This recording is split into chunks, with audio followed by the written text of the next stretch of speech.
Oh man, there she is. And she is mint compared to the condition the Mustang was in when I got it. I love it. I love everything about it. Gonna need a lot of work.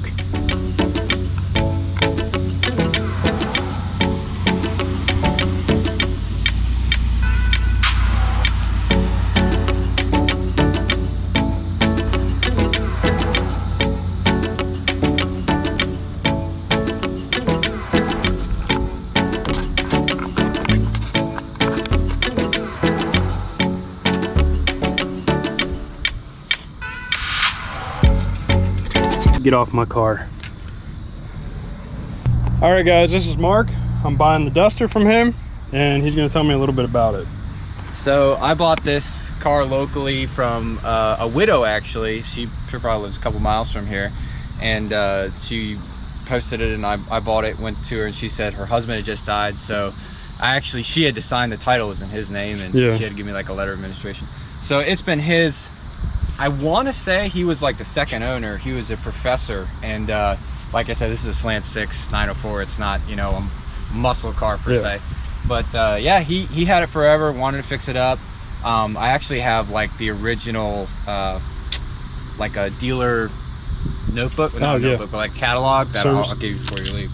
And yeah, he was really into it, but he never got around to it and passed away. So I bought it about maybe 3-4 months ago.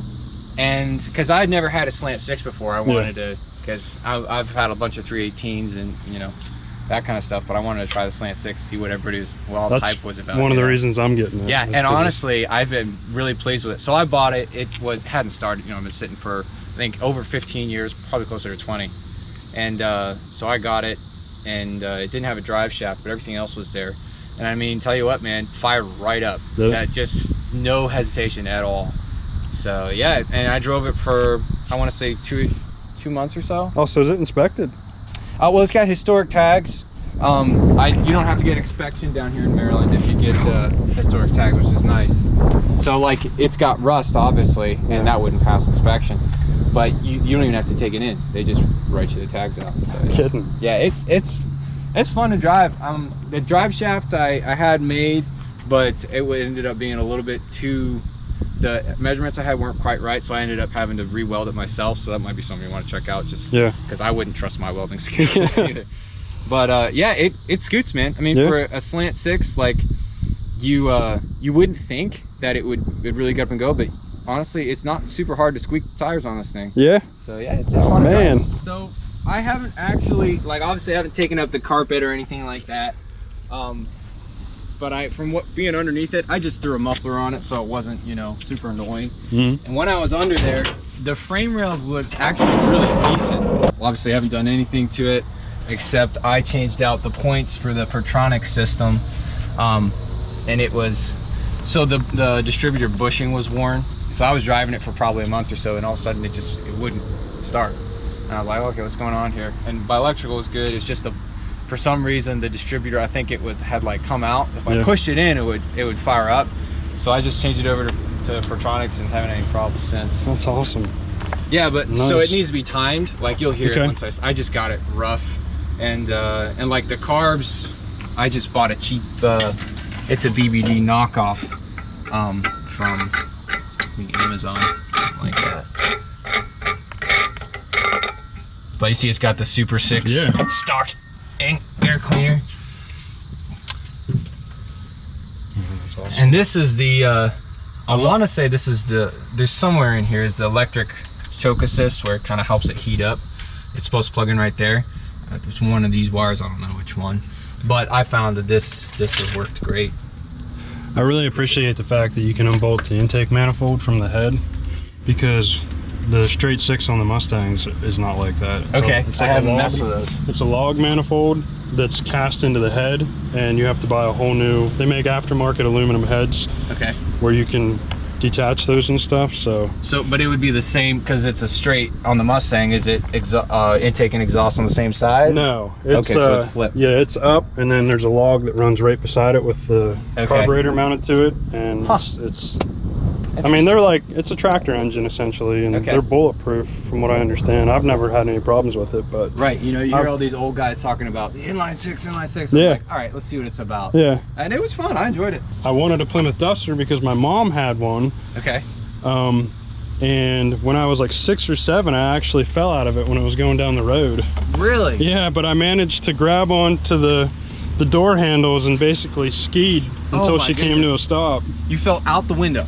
No, I fell out the door. What happened was I was sitting in the front seat, or the passenger seat, and my sisters were in the back, and there was a train coming. We'd just gone over tracks, and there was a train coming, and they were all going off about the train.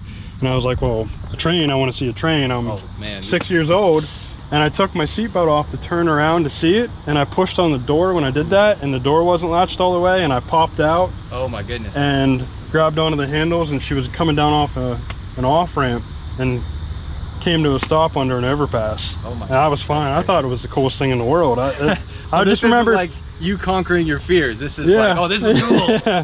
I just remember looking down and seeing my feet just. I had white sneakers on, and I just skidded to a stop. Well, you might be able to do that without getting out of the car on this one, because I haven't taken the carpet up to see what the floor pans are like. Yeah. But you know, I'm not. You're looking at the pillars there. I'm sure there's some. But I think the only, like, the roof looks good. I'd say the only thing is the drip rail on the other side. As far as I can tell, most of the surface, like even that, maybe down under that chrome, but like this right here is probably I'd say the worst of the upper body damage. Okay. Yeah. Yeah, so I just took a pressure washer to it and knocked off everything that would do, you know? Yeah. No, this is nice. I love the hips on these things. Oh, right. So I've got a 74 I'm building right now, and that's going to be a V8 car. But I want to get one of the slant six, just kind of mess around with a little bit, get into the Duster culture. So wait, is it a Duster, the 74? Yeah. Okay, cool. Yeah. Nice. Do the windows go up, or are they? They do. Okay. Yeah, I have left them down just so the thing could air out. You know, it had been sitting for 20 years. And you know the infamous Duster glass, how it's super curved like that? Oh yeah. The roof line narrows as it goes in.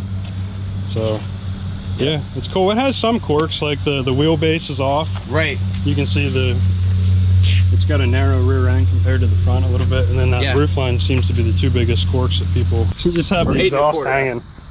Man, we would never be able to get away with that in PA. Really? No. Yep, as long as we're not scraping and nobody gets angry. Pretty easy. Well, actually, I don't know what the qualifications are for a classic tag, which is what I would be doing. But hey, you never know. You have to get inspections in PA, which is I try to stay away from PA cars. This box is really like if you see this flame rail, it has the factory undercoating, golden.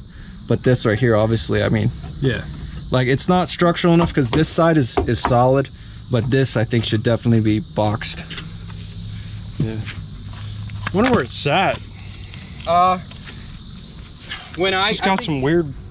Yeah, I couldn't tell either, because when I got to it, it was under a tree, and I was like, oh great, it's been under a tree. But I don't think it sat there for very long. I think somebody had towed it, because this is like a Eastern Maryland car.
Oh